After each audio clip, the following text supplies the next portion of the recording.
प्यारे विद्यार्थियों, साथियों, आज हम बात करेंगे भारतीय राजनीति के अध्ययन का राजनीतिक समाजशास्त्रीय दृष्टिकोण।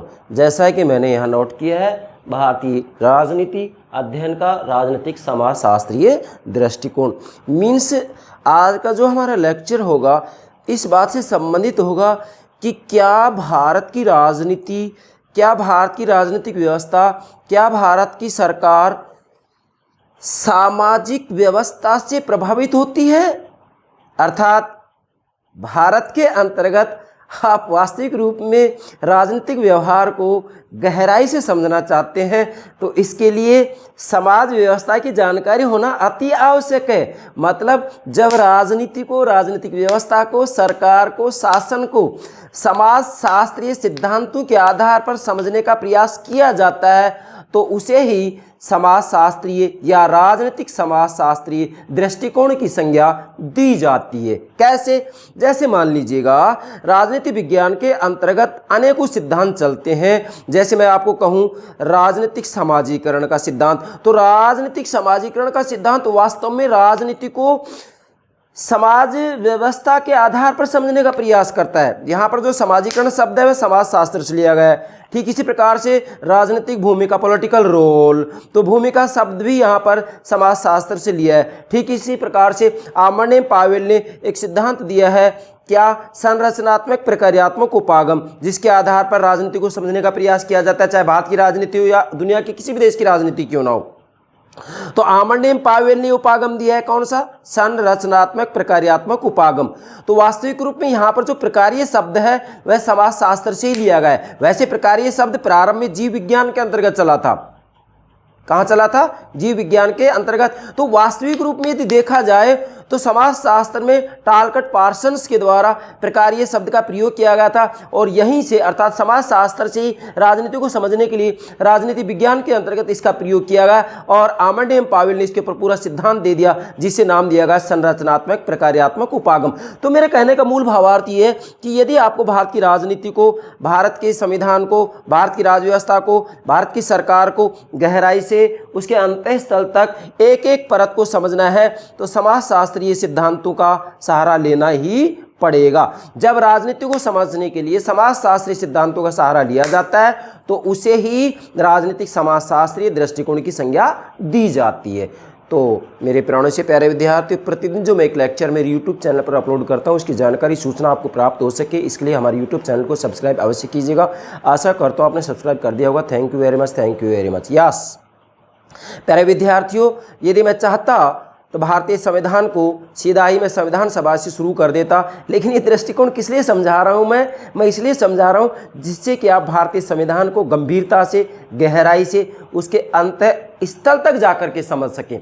मैं भारतीय राजनीति को, भारतीय संविधान को, भारत की राजनीतिक व्यवस्था को समझने के लिए आपको 9 दृष्टिकोण समझाऊंगा। आज यह हमारा चौथा दृष्टिकोण चल रहा है। कौन सा? राजनीतिक समाजशास्त्रीय दृष्टिकोण। तो कहने का मेरा मूल भावार्थ ये कि भारत की राजनीति को हम किन किन नजरिए से, किस किस दृष्टिकोण से समझ सकते हैं। दृष्टिकोण का मतलब होता है देखने का नजरिया।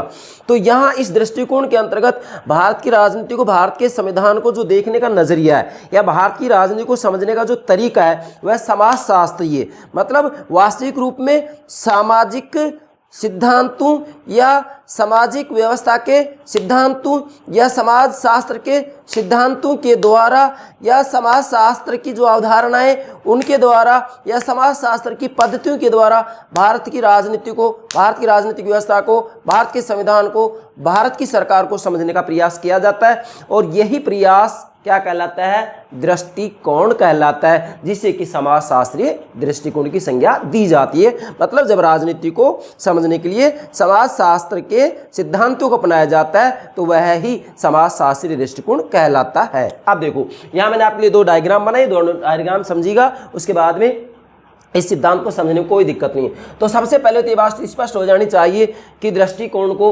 उपागम, परिप्रेक्ष्य, दृष्टिबिंदु और पद्धति भी कहा जाता है। वैसे जब हम राजनीतिक सिद्धांत का अध्ययन करेंगे, पॉलिटिकल थ्योरी का अध्ययन करेंगे तो वहाँ पर इन सभी में सूक्ष्म अंतर पाया जाता है, लेकिन यहाँ भारतीय राजनीति को समझने के लिए इन सभी का पर्यायवाची रूप में प्रयोग किया गया है। तो अब मूल बात ये आती है कि दृष्टिकोण या उपागम कहते किसे हैं। तो ध्यान दें, दृष्टिकोण वास्तविक रूप में किसी भी समस्या विशेष, घटना विशेष को समझने के लिए जो आधार सामग्री अपनाई जाती है, जो आधार सामग्री अपनाई जाती है वह ही दृष्टिकोण कहलाता है। तो यहाँ पर भारतीय राजनीति को समझना एक समस्या होगी और भारतीय राजनीति को समझना एक समस्या है। तो इस समस्या के लिए जो आधार सामग्री ली गई है वह क्या ली गई है? समाजशास्त्रीय सिद्धांत लिए गए हैं। मतलब भारतीय राजनीति को समझने के लिए समाजशास्त्रीय सिद्धांतों को अपनाया गया है।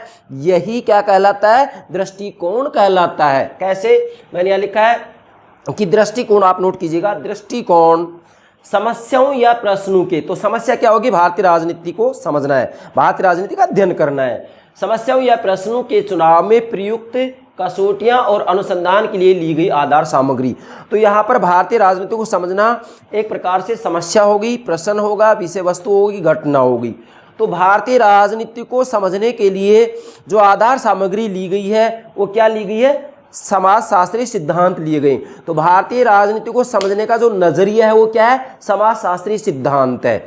अब भारतीय राजनीति को समझने का जो समाजशास्त्रीय, क्या भारतीय राजनीति को समझने के लिए जो समाजशास्त्रीय सिद्धांत लिए गए, यही एक प्रकार से समाजशास्त्रीय दृष्टिकोण कहलाता है। या भारतीय राजनीति को समझने के लिए जो समाजशास्त्रीय नजरिया अपनाया गया है, जो समाजशास्त्र के सिद्धांतों को अपनाया गया है, वह ही दृष्टिकोण कहलाता है। यस, तो ये बात क्लियर हो गई। अगली बात, अब यहाँ पर जब आधार सामग्री तय हो जाती है तो आधार सामग्री तय होने के बाद में, मतलब भारतीय राजनीति को समझने के लिए आधार सामग्री कौन से लिए?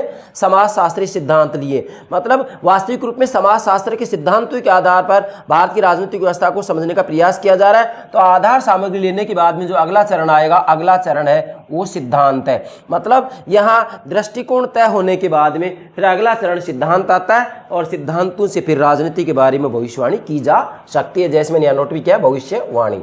आप अगली बात लेते हैं, राजनीतिक समाजशास्त्रीय दृष्टिकोण है क्या? वैसे मैंने आपको समझा दिया, लेकिन डायग्राम के माध्यम से और भी अच्छे बेहतर तरीके से समझेंगे। क्या?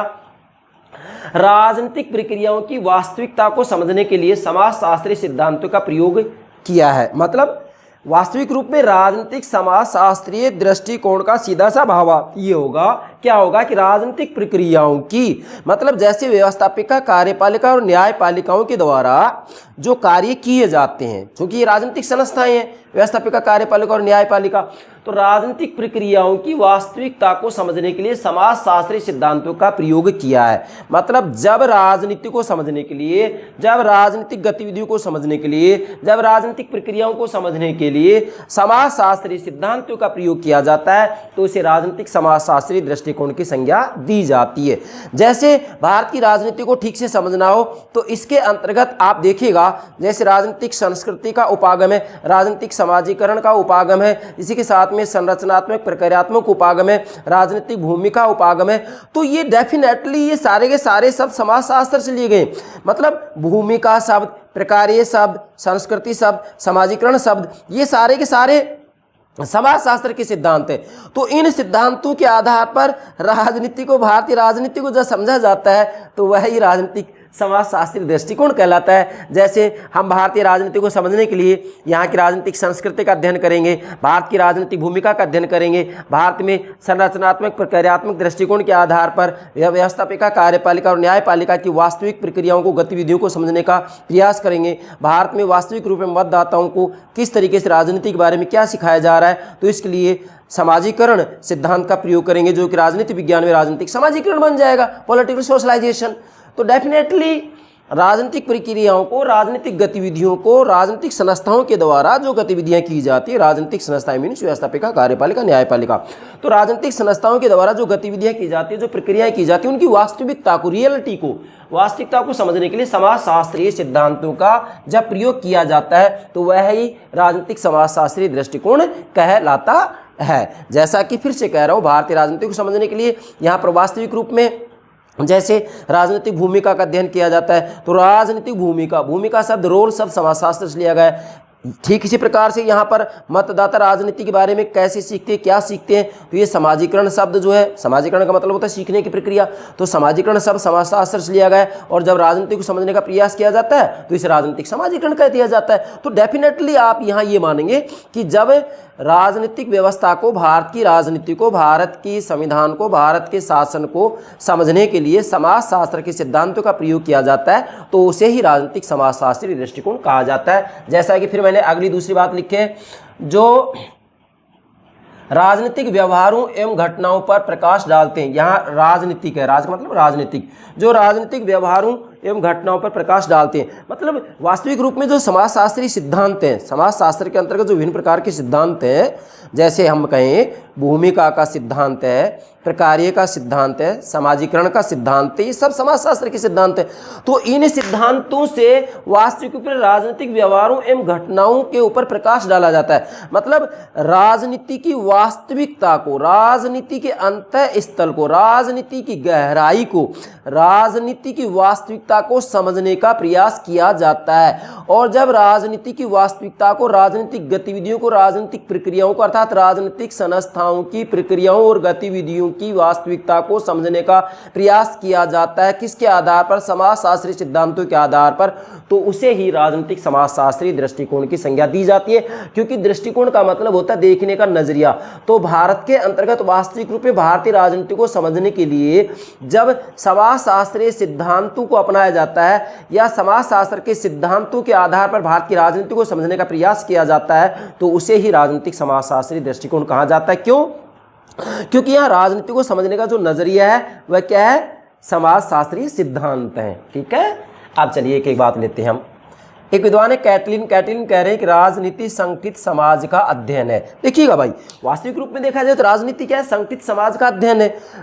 तो वास्तव में जब तक आप समाज व्यवस्था को नहीं समझेंगे तब तक राजनीतिक व्यवस्था भी नहीं समझ सकते। कारण क्योंकि समाज व्यवस्था, सोशल सिस्टम, समाज व्यवस्था की उपव्यवस्था राजनीतिक व्यवस्था है। मतलब राजनीतिक व्यवस्था समाज व्यवस्था की ही उपव्यवस्था है। तो आपको पहले पूर्ण व्यवस्था को समझना होगा।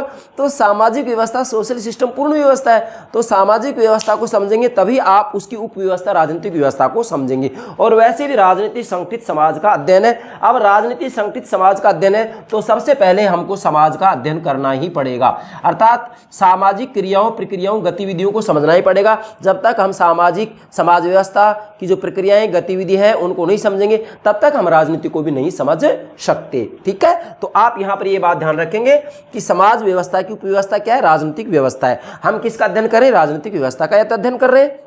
भारत की राजनीतिक व्यवस्था को समझने का प्रयास कर रहे हैं। अब भारत की राजनीतिक व्यवस्था को समझने का प्रयास कर रहे हैं तो जब तक आप सामाजिक व्यवस्था को नहीं समझेंगे, जब तक आप भारत की सामाजिक व्यवस्था को ठीक से नहीं समझेंगे तब तक भारत की राजनीति को भी नहीं समझ सकते। कैसे? जैसे मान लीजिएगा, क्या भारत की राजनीति को जाति, भाषा, धर्म, संस्कृति ये प्रभावित नहीं करते? करते हैं। अब जाति से भारत की राजनीति प्रभावित होती है तो इसका मतलब क्या हो गया? समाज व्यवस्था से भारत की राजनीति या भारत की राजनीतिक व्यवस्था प्रभावित होता है। अब प्रभावित होता है तो ये बात सत्य है कि भारत की राजनीति को ठीक से समझना है तो फिर समाजशास्त्री सिद्धांतों को अपनाने ही पड़ेगा। समाजशास्त्र की पद्धतियों को, समाजशास्त्र की अवधारणाओं को अपनाना ही पड़ेगा। और जब समाजशास्त्र की अवधारणाओं, पद्धतियों और सिद्धांतों का भारतीय राजनीति को समझने के लिए प्रयोग किया जाता है तो इसे ही राजनीतिक समाजशास्त्री दृष्टिकोण की संज्ञा दी जाती है। यस, दूसरी बात, कोई भी राजनीतिक कार्य व संस्था सामाजिक व्यवस्था से अलग नहीं होती है। देखिएगा, कोई भी राजनीतिक कार्य हो, कोई भी पॉलिटिकल एक्शन हो, कोई भी राजनीतिक गतिविधि हो, कोई भी राजनीतिक प्रक्रिया हो या कोई भी राजनीतिक संस्था हो, जैसे व्यवस्थापिका, कार्यपालिका, न्यायपालिका, कोई भी राजनीतिक कार्य व संस्था सामाजिक व्यवस्था, सोशल सिस्टम सामाजिक व्यवस्था से अलग नहीं होती है। अर्थात मैं आपको पहले कह चुका हूं कि राजनीतिक व्यवस्था सामाजिक व्यवस्था की एक उपव्यवस्था है। तो राजनीतिक व्यवस्था के अंतर्गत कोई भी कार्य किया जाता है या राजनीतिक व्यवस्था की कोई भी राजनीतिक संस्था है, जैसे व्यवस्थापिका, कार्यपालिका और न्यायपालिका, वह सामाजिक व्यवस्था से अलग नहीं होती है। क्यों? क्योंकि वास्तविक रूप में राजनीति संगठित समाज का ही तो अध्ययन है। तो समाज व्यवस्था से प्रभावित हुए बिना राजनीतिक व्यवस्था नहीं रह सकती है। इसलिए सामाजिक व्यवस्था को ठीक से समझेंगे तो ही राजनीतिक व्यवस्था को समझ पाएंगे। इसलिए वास्तविक रूप में समाजशास्त्रीय सिद्धांतों का प्रयोग राजनीतिक व्यवस्था को या भारतीय राजनीति को समझने के लिए किया जाता है। फिर से कह रहा हूं, सामाजिक व्यवस्था की ही उपव्यवस्था है राजनीतिक व्यवस्था। ये शरीर व्यवस्था है तो शरीर व्यवस्था की उपव्यवस्था होगी हाथ पैर। तो मुझे बताइएगा, हाथ पैर का अध्ययन करना है तो इसके लिए आपको पूर्ण शरीर व्यवस्था को समझना चाहिए या नहीं? पूर्ण शरीर व्यवस्था को समझना होगा, बॉडी सिस्टम को समझना होगा। तो यहाँ पर भी राजनीतिक व्यवस्था को समझना है तो सबसे पहले आपको सामाजिक व्यवस्था को समझना होगा, और सामाजिक व्यवस्था को समझेंगे तो इसके अंतर्गत वास्तविक रूप में जितने भी समाजशास्त्रीय सिद्धांत हैं, जितनी भी समाजशास्त्र की अवधारणाएं पद्धतियां उनको समझना होगा। और जब आप वास्तविक रूप में समाजशास्त्रीय सिद्धांतों को समझ जाते हैं, समाजशास्त्र की अवधारणाओं को पद्धतियों को ठीक से समझ जाते हैं, तो फिर इनके आधार पर आप राजनीतिक कार्य, राजनीतिक संस्थाओं को भी ठीक से समझ सकते हैं। अर्थात राजनीतिक संस्थाओं के द्वारा जो कार्य किए जाते हैं, राजनीतिक संस्थाओं के द्वारा जो गतिविधियां की जाती है, राजनीतिक संस्थाओं की जो प्रक्रियाएं होती हैं, उनको आप वास्तविकता के धरातल पर समझ सकते हैं। फॉर एग्जाम्पल, भारत में क्या राजनीति जाति से प्रभावित नहीं होती है? राजनीति जाति से प्रभावित होती है। तो जाति क्या है? सामाजिक व्यवस्था के अंतर्गत आता है, सोशल सिस्टम, ये समाज की बात आती है। तो जाति क्या राजनीतिक कार्य व संस्था को प्रभावित नहीं करता है? करता है। इसलिए कोई भी राजनीतिक कार्य व संस्था सामाजिक व्यवस्था से अलग नहीं होती है। अगली बात, राजनीतिक व्यवस्थाओं में या राजनीतिक व्यवस्था में भाग लेने वालों की सामाजिक पृष्ठभूमि, इनकी सामाजिक दशा व मूल्यों का महत्व होता है। ध्यान दीजिएगा, बहुत महत्वपूर्ण बात है। राजनीतिक व्यवस्था में, पॉलिटिकल सिस्टम में, चूंकि हम भारत की राजनीति को समझने का प्रयास कर रहे हैं समाजशास्त्री सिद्धांत के आधार पर, चूंकि हम भारत के संविधान को समझने का प्रयास कर रहे हैं कि भारत के संविधान को कैसे समझें, तो हम यहाँ पर समाजशास्त्रीय नज़रिए से, समाजशास्त्रीय दृष्टिकोण से भारत की राजनीतिक व्यवस्था को समझने का प्रयास कर रहे हैं। तो क्या लिखा मैंने? राजनीतिक व्यवस्था मतलब पॉलिटिकल सिस्टम। ठीक है। राजनीतिक व्यवस्था में भाग लेने वालों की, मतलब जो भी राजनीतिक व्यवस्था में प्रत्यक्ष या अप्रत्यक्ष रूप में भाग लेते हैं, राजनीतिक व्यवस्था में भाग लेने वालों की सामाजिक पृष्ठभूमि क्या है, इनकी सामाजिक दशा व इनके मूल्य क्या हैं, वैल्यू, मूल्य, व्यक्ति की जो आकांक्षाएं होती हैं उन्हें मूल्य कहा जाता है। तो दशा क्या है? मतलब सामाजिक स्थिति। देखो, सोशल स्टेटस, सामाजिक प्रतिष्ठा का बहुत ज़्यादा प्रभाव पड़ता है। तो सामाजिक दशा व मूल्यों, वैल्यू, मूल्यों का मतलब होता है व्यक्ति की जो आकांक्षाएं होती हैं, वह मूल्यों का महत्व होता है। मतलब राजनीतिक व्यवस्था में भाग लेने वाले जो लोग होते हैं, चाहे प्रत्यक्ष रूप में भाग ले रहे हो या अप्रत्यक्ष रूप में भाग ले रहे हो, उनकी सामाजिक पृष्ठभूमि का प्रभाव निश्चित रूप में पड़ता है। इसी के साथ में उनकी सामाजिक दशा स्थिति क्या है और उनके मूल्य क्या है। वास्तविक रूप में उनके मूल्य, उनकी सामाजिक प्रतिष्ठा या सामाजिक दशा और उनकी सामाजिक जो पृष्ठभूमि होती है, वह वास्तविक रूप में राजनीतिक व्यवस्था में भाग लेने वाले लोगों को प्रभावित करती है। मुझे बताइए, करती या नहीं? मुझ जैसा गरीब व्यक्ति क्या चुनाव लड़ पाएगा? मुझ जैसा व्यक्ति क्या राजनीति में सफलता प्राप्त कर पाएगा?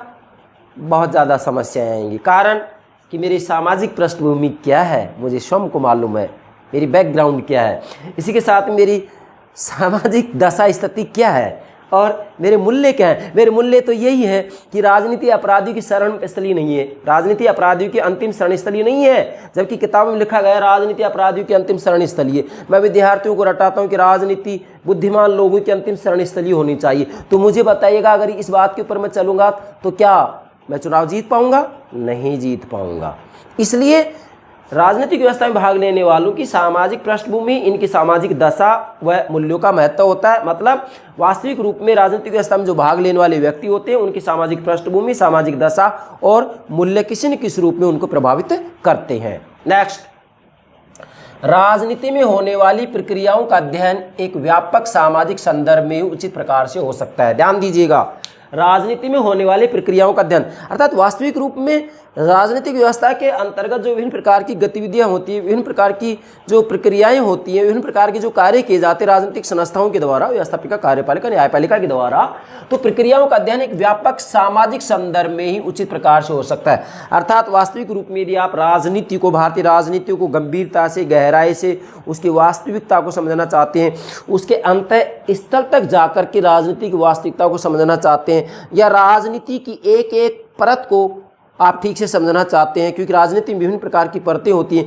तो एक एक परतें जब उठा करके देखेंगे तो आपको अंदाज़ा लगेगा कि वास्तविक रूप में राजनीति को प्रभावित करने वाले अनेकों परिवर्तन अर्थात तत्व होते हैं, जैसे जाति से प्रभावित होती है राजनीति, भाषा से भी प्रभावित होती है राजनीति है, इसी के साथ हम शिक्षा से भी, संपत्ति से भी, किसी न किसी रूप में मैं ये कहूँगा कि अनेकों तत्व होते हैं जिनकी कोई निश्चित सूची नहीं बनाई जा सकती है। राजनीति या राजनीतिक व्यवस्था प्रभावित होती है, सरकार प्रभावित होती है। तो इसलिए आप यदि राजनीति में होने वाली प्रक्रियाओं का अध्ययन एक व्यापक सामाजिक संदर्भ में कर रहे हैं तो राजनीति ठीक से समझेंगे, अन्यथा नहीं समझ पाएंगे। अब व्यापक सामाजिक संदर्भ में उचित प्रकार से हो सकता है किसका, राजनीतिक प्रक्रियाओं का अध्ययन, तो फिर इसके लिए समाजशास्त्रीय दृष्टिकोण को अपनाना पड़ेगा, मतलब समाजशास्त्र के सिद्धांतों का आपको प्रयोग करना पड़ेगा। समाजशास्त्र की जो अवधारणाएं हैं जैसे समाजीकरण है, भूमिका है, संस्कृति है, इनका प्रयोग आपको करना ही पड़ेगा। समाजशास्त्र की पद्धतियों का प्रयोग आपको करना ही पड़ेगा, किसके लिए, राजनीति को समझने के लिए। अब अगली बात आ रही है बेटा, ध्यान दें, यहाँ भारतीय राजनीति में दो प्रवृत्तियां पाई जाती हैं। अर्थात जब हम भारतीय राजनीति को राजनीतिक समाजशास्त्रीय दृष्टिकोण से समझने का प्रयास करते हैं और विभिन्न प्रकार के विद्वानों ने अध्ययन किया है, इन विद्वानों के मैंने नाम भी नोट किए, इनकी किताबों के नाम भी नोट किए, तो इससे एक निष्कर्ष निकला है। क्या निष्कर्ष निकला है कि भारतीय राजनीति में दो प्रवृत्तियां पाई जाती हैं। दो प्रवृत्तियां कौन सी है, एक तो ये कहता है कि सामाजिक प्रवृत्तियों का राजनीतिक प्रवृत्तियों पर व्यापक प्रभाव पड़ा है। मतलब पहला निष्कर्ष तो ये निकला है कि सामाजिक प्रवृत्तियों का राजनीतिक प्रवृत्तियों पर व्यापक प्रभाव पड़ा है। जैसे मान लीजिएगा हम ये कहें कि सामाजिक प्रवृत्ति में एक प्रवृत्ति लेते हैं जाति, कास्ट, तो यहाँ पर पहली प्रवृत्ति तो ये कहती है कि सामाजिक प्रवृत्तियाँ जैसे जाति है, भाषा है, तो सामाजिक प्रवृत्तियां राजनीतिक प्रवृत्तियों पर व्यापक प्रभाव पड़ा है। मतलब इनका कहना यह है प्रथम प्रवृत्ति का कि भाई भारत की राजनीति जाति से बहुत ज़्यादा प्रभावित होती है। मतलब वास्तविक रूप में समाज व्यवस्था से, समाजशास्त्रीय पद्धतियों से, या मैं ये कहूँ कि सामाजिक प्रवृत्तियों से जो है राजनीतिक व्यवस्था प्रभावित होती है बहुत ज़्यादा। आप दूसरे रूप में कह सकते हैं कि सामाजिक व्यवस्था से राजनीतिक व्यवस्था प्रभावित होती है। पहला दृष्टिकोण तो ये कह रहा है, मतलब पहली प्रवृत्ति तो ये कह रही है, इसको फिर से बोल रहा हूँ मैं, सामाजिक प्रवृत्तियों का राजनीतिक प्रवृत्तियों पर व्यापक प्रभाव पड़ा है। मतलब इनका कहना ये है, फिर से बोल रहा हूँ कि भाई जो सामाजिक प्रवृत्तियाँ हैं, जैसे जाति एक सामाजिक प्रवृत्ति है, तो जाति भारत की राजनीति को बहुत ज़्यादा प्रभावित करती है। तो इनका कहना यह है कि सामाजिक प्रवृत्तियां राजनीतिक प्रवृत्तियों पर व्यापक प्रभाव पटकती हैं। जैसे मैंने लिखा भी है, सामाजिक प्रवृत्तियों का राजनीतिक प्रवृत्ति पर व्यापक प्रभाव पड़ा है। मतलब सीधी सी बात है कि भाई जाति भारत की राजनीति को बहुत ज़्यादा प्रभावित करती है। एक प्रवृत्ति तो ये है। इससे संबंधित जो विद्वान है, जैसे एक तो फिलिप्स ने ये बात की, ये विद्वान है, दूसरा नॉर्मन डी पामर ने भी स्पष्ट रूप में कहा है कि भारत की राजनीति सामाजिक प्रवृत्तियों से बहुत ज़्यादा प्रभावित होती है, जैसे जाति, भाषा इत्यादि से बहुत ज़्यादा प्रभावित होती है। ठीक है। अब दूसरी प्रवृत्ति क्या है? दूसरी प्रवृत्ति विपरीत है। क्या है? ये कहता है कि राजनीतिक व्यवस्था सामाजिक प्रवृत्तियों को मोड़ने में सक्षम है। मतलब दूसरी प्रवृत्ति ये कह रही कि गलत बात है। सच्चाई तो ये है कि राजनीतिक व्यवस्था ही, पॉलिटिकल सिस्टम ही, राजनीतिक व्यवस्था ही सामाजिक प्रवृत्तियों को मोड़ने में सक्षम है। मतलब ये कहते हैं कि नहीं, जाति राजनीतिक प्रभावित नहीं करती है, बल्कि वास्तविक रूप में राजनीति ही जाति की जो धारणाएं हैं उनको परिवर्तित करने में सक्षम है। समझ रहे इसका मतलब? तो इसलिए आप नोट करें, राजनीतिक व्यवस्था सामाजिक प्रवृत्तियों को मोड़ने में सक्षम है। मतलब प्रथम प्रवृत्ति में तो ये माना गया है कि जो सामाजिक प्रवृत्तियां हैं या जो समाज व्यवस्था है वह राजनीतिक व्यवस्था पर हावी रहती है। दूसरी में ये माना गया है कि जो राजनीतिक व्यवस्था है वह सामाजिक प्रवृत्तियों या सामाजिक व्यवस्था को मोड़ने में ही सक्षम है। मतलब यह राजनीतिक व्यवस्था मजबूत है, यहाँ पर सामाजिक व्यवस्था मजबूत है। प्रथम में सामाजिक व्यवस्था या सामाजिक प्रवृत्तियां सक्षम है, मजबूत है। दूसरे में राजनीतिक व्यवस्था सक्षम है या मजबूत है। किसको? सामाजिक प्रवृत्तियों को मोड़ने में या समाज व्यवस्था को मोड़ने में। ठीक है। और इससे संबंधित विद्वान कौन है? विशेषकर रजनी कोठारी और रूडोल्फ। रजनी कोठारी और रूडोल्फ। रजनी कोठारी की एक पुस्तक बहुत महत्वपूर्ण आती है, भारतीय राजनीति। भारतीय राजनीति आप इसको पढ़िएगा तो भारत की राजनीति इजीली समझ में आ जाएगी। अब अगली बात लेते हैं, प्रमुख विद्वान इस दृष्टिकोण से अध्ययन करने वाले। ध्यान दें, प्रमुख विद्वान इस दृष्टिकोण से अध्ययन करने वाले, मतलब वो कौन से विद्वान है जो भारत की राजनीति को, भारत की राजनीतिक व्यवस्था को, भारत के संविधान को राजनीतिक समाजशास्त्रीय दृष्टिकोण के आधार पर समझने का प्रयास करते हैं। मैंने 5 विद्वानों के नाम नोट किए हैं और इनकी किताबें भी लिखी हैं। ये कंपटीशन में किसी रूप पूछा जा सकता है। पहला है Rajni Kothari, caste in Indian politics, 1970 में किताब लिखी है। जैसा कि स्पष्ट है, कास्ट इन इंडियन पॉलिटिक्स मतलब भारतीय राजनीति में जाति। तो विशेषकर जब जाति की बात आती है, जाति एक प्रकार से मैं ये कहूँगा कि समाज व्यवस्था या समाजशास्त्रीय तत्व है। भाई समाजशास्त्रीय अवधारणा है जाति, समाजशास्त्रीय अवधारणा जाति, तो जाति राजनीति प्रभावित करती है। अब मैंने यहाँ उदाहरण दिया, जाति की बात आ रही है, तो पहले में तो आ रही थी जाति राजनीति को प्रभावित करती है, यहाँ पर राजनीति ही जाति को प्रभावित करती है, तो ये बात विपरीत हो जाती है।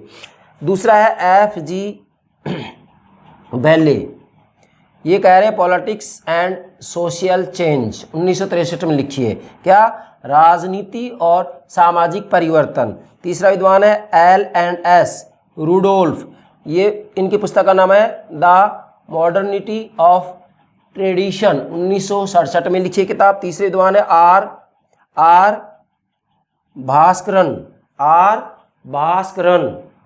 सोशोलॉजी ऑफ पॉलिटिक्स, 1967 में लिखी है। और पांचवी किताब है घनश्याम साहा, इनकी किताब है caste associations and political process in Gujarat, 1975 में ये किताब लिखी है। तो ये 5 महत्वपूर्ण विद्वान हैं जिन्होंने कि भारत की राजनीति को, भारत के संविधान को, भारत की सरकार को समझने के लिए राजनीतिक समाजशास्त्रीय दृष्टिकोण या नज़रिए का प्रयोग किया है। इन 5 विद्वानों के नाम लिखे, इनकी किताबों के नाम भी नोट कीजिएगा, कंपटीशन में कहीं पर भी बात पूछी जा सकती है। ठीक है भाई। अब अंत में देखो मैंने यहाँ लिखा है कि अधिकांश अध्ययन पश्चिमी अवधारणाओं के आधार पर हुई है। मतलब यहाँ पर इन्होंने भारतीय राजनीति को समझने के लिए जो समाजशास्त्रीय दृष्टिकोण अपनाया है या जो समाजशास्त्रीय सिद्धांतों का प्रयोग किया है, उसमें क्या है कि पश्चिमी अवधारणाओं के आधार पर अध्ययन हुआ है। और जब पश्चिमी अवधारणा के आधार पर अध्ययन हुआ है तो कहीं कहीं पर इसमें क्या हो गई, असंगति का बोध होता है। मतलब इसके आधार पर भारतीय राजनीति को बेहतर तरीके से नहीं समझा जा सकता। जैसे मान लीजिएगा मैंने यहाँ लिखा जैसे आमंडीम पावेल, तो आमंडीम पावेल संयुक्त राज्य अमेरिका के राज वैज्ञानिक है, इन्होंने अपना एक मॉडल दिया है संरचनात्मक प्रक्रियात्मक उपागम, और फिर कहा है कि संरचनात्मक प्रक्रियात्मक उपागम के आधार पर पूरी दुनिया में किसी भी देश की राजनीति को, किसी भी देश की राजनीतिक व्यवस्था को समझा जा सकता है। तो भारत के अंतर्गत भी इस उपागम का प्रयोग किया गया है, इस मॉडल का प्रयोग किया गया है। तो वास्तविक रूप में हम यहाँ ये कह सकते हैं कि भी अधिकांश जो अध्ययन हुए हैं वो पश्चिमी अवधारणाओं के आधार पर ही हुए हैं। मतलब भारत की राजनीति को समझने के लिए जो समाजशास्त्रीय दृष्टिकोण अपनाया गया है, इसमें पश्चिमी अवधारणाओं का ही प्रयोग किया गया है। और जब पश्चिमी अवधारणाओं के आधार पर भारत की राजनीति को समझने का प्रयास किया गया है तो इसमें जो है कहीं कहीं असंगति का बोध होता है। तो ये बात आप नोट करेंगे, जैसे कि आमंडीम पावेल के उपागम के आधार पर आप ये बात स्पष्ट कर सकते हैं। आमंडीम पावेल का उपागम है संरचनात्मक प्रक्रियात्मक उपागम। संरचनात्मक प्रक्रियात्मक उपागम कोई विद्यार्थी यदि गंभीरता से समझना चाहे तो मैंने ये अपलोड कर दिया है, आप प्लेलिस्ट में देख सकते हैं। कौन सी प्लेलिस्ट में? राजनीतिक सिद्धांत के अंतर्गत। लेकिन केवल भारतीय संविधान को समझने वाले विद्यार्थियों के लिए इसकी कोई आवश्यकता नहीं है। तो ये हो गया आपका भारतीय राजनीति के अध्ययन का राजनीतिक समाजशास्त्रीय दृष्टिकोण। प्राणी से प्यारे विद्यार्थियों, भारत के संविधान को यदि ठीक से समझना है तो ये 9 के 9 दृष्टिकोण आपको समझना अति आवश्यक है। उसके बाद में भारत के संविधान को समझने में आपको कहीं कोई परेशानी नहीं आ सकती। तो आशा करता हूँ आप भारतीय राजनीति के, भारतीय संविधान के या भारतीय राजनीतिक व्यवस्था के अध्ययन का राजनीतिक समाजशास्त्रीय दृष्टिकोण बेहतर तरीके से समझ गए होंगे। Yes, okay, thank you very much, thank you very much.